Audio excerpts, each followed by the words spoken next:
Welcome to another Marvy Math video. In this one, we will solve this equation for x.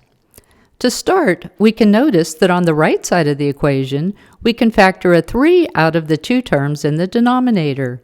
So we'll keep the rest of the equation the same and write that denominator as 3 times the quantity of x minus 2. Now we can see that the numerator and denominator of that fraction have a common factor of 3, so those 3's cancel.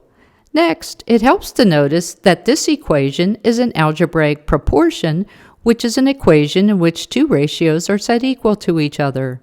Let's take a moment to look at a numerical example to notice a key relationship that exists in a proportion. We can do what is called cross-multiplying, which is to multiply the numerator on the left side of the equation by the denominator on the right side, and to multiply the numerator on the right by the denominator on the left. And as illustrated by this one example, in which 2 times 6 equals 4 times 3, it is always the case that cross products are equal. So, in our algebraic proportion, we know that the quantity of x plus 1 times the quantity of x minus 2 equals x times the quantity of x minus 1. Cross-multiplying like this is very convenient because it gets rid of the denominators. Now we just have to solve this equation. Let's start by expanding each side of the equation.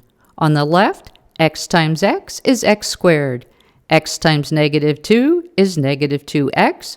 1 times x is x, and 1 times negative 2 is negative 2. On the right, x times x is x squared, and x times negative 1 is negative x. Now, on the left, let's combine like terms. Negative 2x plus x is negative x. Next, after subtracting x squared from both sides of the equation, we are left with negative x minus 2 equals negative x. Now we'll add x to both sides of the equation, and notice there are no longer any x's in the equation. What we have is negative 2 equals 0, which is clearly false. This means that there are no values of x that will make this equation true, so we state that there is no solution to this equation.